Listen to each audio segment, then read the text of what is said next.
This is the Lone Creator YouTube. We hope this video helps. You start by narrowing what you actually need and why.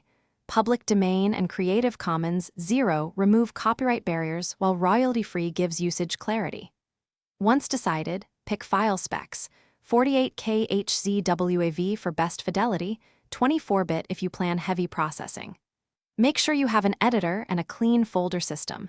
This saves hours later. Then open curated libraries and filter by license immediately so you only see usable sounds, which keeps your workflow legal and effective. You download only after confirming the license explicitly states unrestricted use.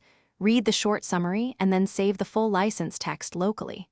Once downloaded, import each file into your editor and run a quick audit. Check for undesirable noise, confirm sample rates match your project, and trim silence. Also embed metadata: creator, license type, and project tag. This way you maintain provenance and can prove rights quickly. If multiple files are needed, organize them into labeled folders by license. You finalize sounds by editing to fit your mix, normalize levels, apply gentle EQ, and export at project specs. Make sure to document the credit and license in your project notes and in any published credits. This protects you and informs others. If you encounter an unclear license, don't guess.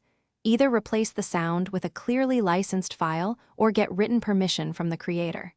Keep screenshots, emails, and saved license files as proof in a single evidence folder in case issues arise. Thanks for watching. Consider subscribing if we helped you.